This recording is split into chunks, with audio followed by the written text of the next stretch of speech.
Prove that the parallelogram circumscribing a circle is a rhombus. तो मैंने एक circle लिया हुआ है, इस सर्कल को सर्कमस्क्राइब करता हुआ ये पैरेललोग्राम है, हमें प्रूव करना है कि ये एक रोम्बस है। ओके, पैरेललोग्राम के ऑपोजिट साइड्स इक्वल होते हैं लेकिन रोम्बस के सभी साइड्स इक्वल होते हैं। तो हमें प्रूव ये करना है कि इसके सभी साइड्स आपस में इक्वल हैं। I mean A B, B C, C D, A D, ये सब आपस में इक्वल हैं। अगर हम ये प्रूव कर दें कि ये सभी साइड्स आपस में इक्वल हैं तो प्रूव हो जाएगा कि ये रोम्बस है। ओके, इस क्वेश्चन को करने के लिए आपको टेंजेंट प्रॉपर्टीज़ मालूम होनी चाहिए। ओके, तो पहले आप, अगर टेंजेंट प्रॉपर्टी में कोई कन्फ्यूजन है तो आप देख लो इसे। ये मैंने एक सर्कल ड्रॉ किया है, कोई लाइन जो सर्कल को टच करते हुए निकलती है किसी एक पॉइंट पर, उसे हम टैंजेंट बोलते हैं। तो ये टैंजेंट है क्योंकि ये लाइन सर्कल को सिर्फ एक पॉइंट पर टच करके निकल रही है। जिस पॉइंट पर टच करती है इसे हम बोलते हैं पॉइंट ऑफ कॉन्टैक्ट। ओके, इतनी बात क्लियर। अब दूसरी बात ये समझ लें कि किसी भी एक्सटीरियर पॉइंट से, मतलब जो पॉइंट सर्कल के बाहर है, इस पॉइंट से आप सर्कल पर दो टैंजेंट्स ड्रॉ कर सकते हैं। ओके, अब देखें, एक टैंजेंट आप ये ड्रॉ कर सकते हैं, एक टैंजेंट मैंने ये ड्रॉ कर दी, और इसी पॉइंट से मैं एक और टैंजेंट कुछ यूँ ड्रॉ कर सकता हूँ, कुछ यूँ ड्रॉ कर सकता हूँ। तो आप देखें, इस पॉइंट से मैंने दो टैंजेंट्स ड्रॉ कर दिए, इस पॉइंट से मैंने दो टैंजेंट्स ड्रॉ कर दिए। मान लेते हैं ये पॉइंट P है, ये पॉइंट ऑफ कॉन्टैक्ट A है और ये पॉइंट ऑफ कॉन्टैक्ट B है। पॉइंट ऑफ कॉन्टैक्ट हम उस पॉइंट को बोलते हैं जो सर्कल को टच करता है। सो जो आपने PA और PB दो टैंजेंट्स ड्रॉ की हैं P पॉइंट से, ये दोनों टैंजेंट्स आपस में इक्वल होंगी, P और PB आपस में इक्वल होंगे। अगर इतना क्लियर है तो चलिए चलते हैं, इस क्वेश्चन को समझते हैं। तो आप यहाँ पर देखो ना कि आपने A से दो टैंजेंट्स ड्रॉ की हुई हैं, AP और AS, ये आपस में इक्वल होंगी। A से टैंजेंट AP और A से टैंजेंट AS दोनों आपस में इक्वल होंगी। अगर आप B से देखो तो आपने B से टैंजेंट ड्रॉ की है BP और BQ, ये आपस में इक्वल होंगी। BP और BQ ये आपस में इक्वल होंगी। ओके, फिर आप अगर C से देखो तो CQ और CR ये आपस में इक्वल होंगी। CR एंड CQ ये आपस में इक्वल हैं। फिर आप D से देखें तो आपने DR और DS ड्रॉ किया हुआ है, तो DR और DS आपस में इक्वल होंगी। आई होप आपको ये समझ में आ रहा है। तो इन सभी का रीज़न आप यहाँ लिख देंगे कि tangents from same point, tangents from same point. अगर अभी भी कोई कन्फ्यूजन है तो please write in the comment section. तो आपके पास बहुत सारी इक्वेशंस आ चुकी हैं, चार इक्वेशंस आ चुकी हैं, इक्वेशन 1, इक्वेशन 2, इक्वेशन 3, इक्वेशन 4। हम इन चारों इक्वेशंस को ऐड कर लेते हैं और देखते हैं क्या रिजल्ट मिलता है।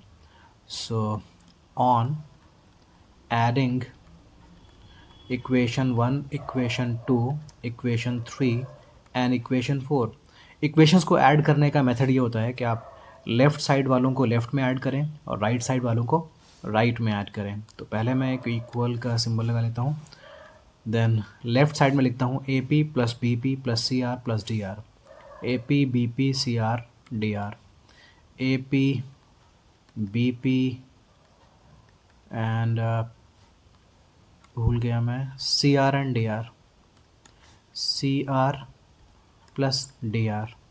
अब चलता हूँ लेफ़्ट राइट साइड में, AS BQ, AS and BQ, BQ CQ और DS, CQ और DS। ओके, अब देखते हैं इनको ऐड करने से हमें क्या मिलने वाला है। AP प्लस BP, अब देखो AP प्लस BP को ऐड करने से आपको AB मिल रहा होगा। AP और BP को ऐड करोगे तो आपको क्या मिलेगा, AB मिलेगा। तो आप इसे रिप्लेस करके AB लिख सकते हैं।